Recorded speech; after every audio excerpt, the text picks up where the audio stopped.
Emmanuel Macron. Emmanuel Macron ci ha definiti vomitevoli, cynici, irresponsabili. E qui la stampa italiana a dire, hai visto che ha detto Macron, che siamo irresponsabili. Vergogna. Irresponsabile Emmanuel Macron sono quelli che hanno bombardato la Libia perché gli dava fastidio che l'Italia avesse un rapporto privilegiato in campo energetico con Gheddafi, esponendoci al caos migrazione nel quale ci troviamo. Cinici Emmanuel Macron sono i francesi che mandano la gendarmerie a rispedire indietro qualunque immigrato tenti di passare il confine a Ventimiglia. Ma soprattutto perché le cose vanno raccontate come si deve, vomitevole è chi... Buono, che lo vuoi tu? Ci hai mai tolto il pathos?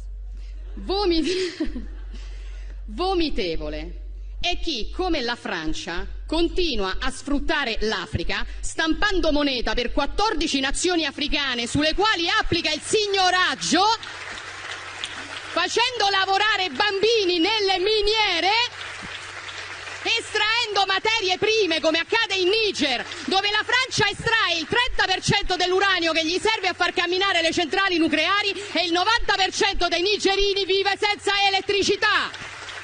Non ci venire a fare lezioni, Macron, perché l'Africa scappa da voi e la soluzione non è spostare gli africani in Europa, è liberare l'Africa da certi europei. Non accettiamo lezioni. Among the various former colonial powers, France stands out as a nation that continues to wield substantial influence over its former colonies. In the present day, inhabitants of African countries that were once under French rule are taking a united stance against their former colonizers, striving for complete independence from their grasp.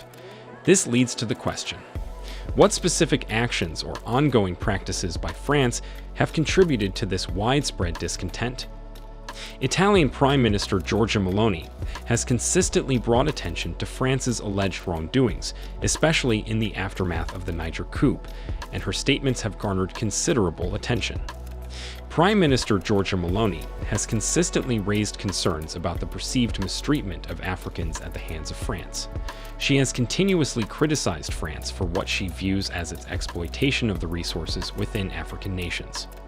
Meloni's assertions emphasize that France disproportionately benefits from African resources compared to the local populations.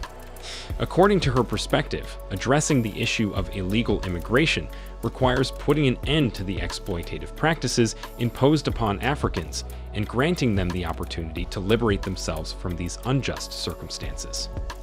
Accusations have been directed towards France, suggesting that the nation has established unfair agreements with African countries. Among these policies is the alleged enforcement of a colonial tax, purportedly linked to the benefits gained from the colonial period. This implies that newly independent nations are obligated to reimburse France for the costs it incurred in constructing infrastructure during the colonial era. Another contentious policy involves the appropriation of national financial reserves.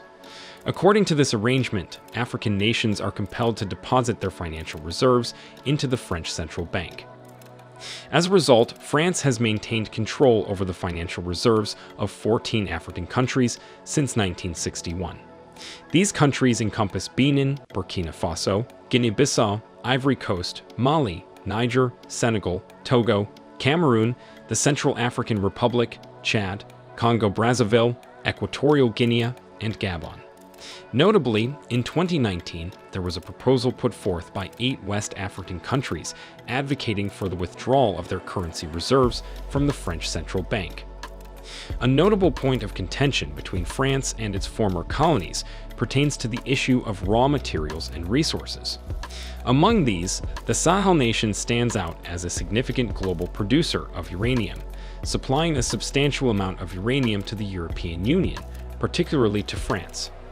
With the recent coup in Niger intensifying the crisis, a growing sense of concern is spreading throughout Europe. Concerning uranium exports from Niger, a prominent global uranium producer, it is estimated that 1 out of every 3 light bulbs in France is powered by uranium sourced from Niger. However, despite this, almost 85% of Niger's population lacks access to electricity. Despite Niger having achieved independence in the 1960s, France maintains a strong influence within the country, effectively holding a near monopoly on accessing its natural resources. Since the discovery of uranium in Niger, a significant portion of the ore has been exclusively exported to France for over 4 decades through Areva, the French state-owned nuclear power company. Surprisingly, this arrangement has resulted in uranium mining contributing to only about 5% of Niger's national gross domestic product. Considering Niger's crucial role in supplying raw materials to France at a notably low cost, one might anticipate that France would have displayed a stronger commitment to Niger's development. However, despite this, Niger remains among the most impoverished nations in Africa. The rise of anti-France sentiments is hardly surprising, given that the ongoing collaboration and interaction with France have failed to produce positive outcomes. Instead, these interactions have worsened the challenges faced by former French colonies. Do you believe that France bears responsibility for Nigeria's economic situation? Share your thoughts in the comments section.